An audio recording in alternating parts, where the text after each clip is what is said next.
लोकसभा चुनाव में वोटिंग के रियल टाइम और अंतिम आंकड़ों को लेकर मचे घमासान के बीच कांग्रेस अलर्ट हो गई है। कांग्रेस ने मतगणना से पहले सभी प्रत्याशियों को फॉर्म 17C अपने पोलिंग एजेंट से कलेक्ट करने की गाइडलाइन जारी की है। 4 जून को 17C के वोटिंग के डेटा से मिलान करने के बाद ही गिनती शुरू करने के निर्देश दिए गए, क्योंकि कांग्रेस को मतदान की कई दिनों बाद वोटिंग प्रतिशत बढ़ने के बाद गड़बड़ी होने की आशंका है। ये रिपोर्ट देखिए। लोकसभा चुनाव अब अंतिम चरण में है। आखिरी चरण के चुनाव के लिए 1 जून को मतदान होगा और उसके बाद 4 जून को नतीजे आएंगे। इसी बीच वोटों के आंकड़े बढ़ने के मसले को लेकर सियासत तेज शुरू हो गई है।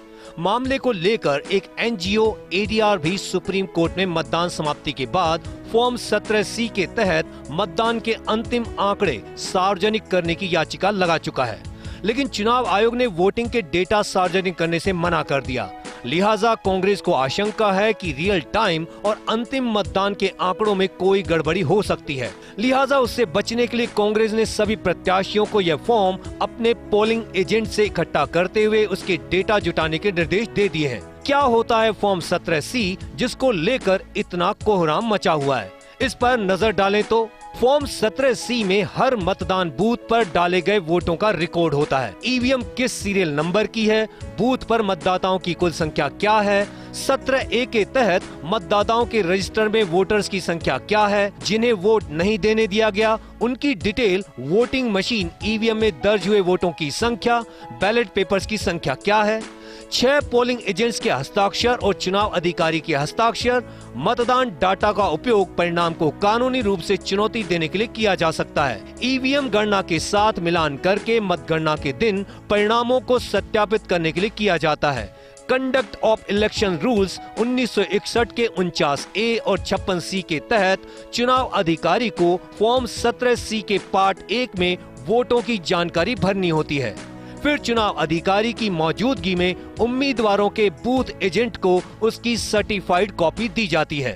कुल मिलाकर इस फॉर्म में सभी डाले गए वोटों का डेटा होता है, जिसका प्रत्याशी और उसका काउंटिंग एजेंट मतगणना के दिन मिलान कर सकता है। मतलब किसी तरह की हेराफेरी नहीं हो, उसके लिए रिकॉर्ड का यह एक अहम दस्तावेज होता है। दरअसल यह विवाद तब पैदा हुआ जब चुनाव आयोग ने पहले चरण का डेटा जारी करने में 10 दिन की देरी की। फिर अगले 3 चरणों के डेटा जारी करने में 4 दिन की देरी हुई। कांग्रेस ने आरोप लगाया कि 1 करोड़ 7 लाख वोट बढ़ गए हैं। आखिर चुनाव आयोग मतदान के 48 घंटों के भीतर वोटों के आंकड़े जारी क्यों नहीं कर रहा? लिहाजा संभावित गड़बड़ी से बचने के लिए कांग्रेस अलर्ट हो चुकी है। राजस्थान कांग्रेस ने अपने प्रत्याशियों को भी बाकायदा इसके सख्त निर्देश दिए हैं। अधिकांश प्रत्याशियों ने इस फॉर्म को इकट्ठा भी कर लिया है। जिस तरह से सही आंकड़े जारी नहीं हुए, जब आंकड़े जारी हुए बढ़ा करके इलेक्शन कमीशन ने जारी किए वोटिंग के आंकड़े, तो हमारे यहाँ से वॉर रूम के द्वारा प्रदेश कांग्रेस कमेटी द्वारा सभी कैंडिडेट्स को ये निर्देशित किया गया था कि हर बूथ का जो फॉर्म 17C मिलता है उसको कलेक्ट करें। और उसको कलेक्ट करने के लिए चुनाव पहले भी कहा गया था, निर्देश दिए गए थे। चुनाव के पश्चात भी जो है हमने ये तायद किया कि कलेक्ट हुए या नहीं हुए, बार बार कहा। तो अधिकांश हमारे कैंडिडेट्स हैं, उन्होंने अपने ज़्यादातर बूथ्स के कलेक्ट कर लिए हैं और एक बूथवार डेटा हमारे प्रदेश कांग्रेस कमेटी में लगभग सभी बूथों का बन गया है। कांग्रेस ने देश भर के तमाम प्रत्याशियों को इसको लेकर अलर्ट कर दिया है।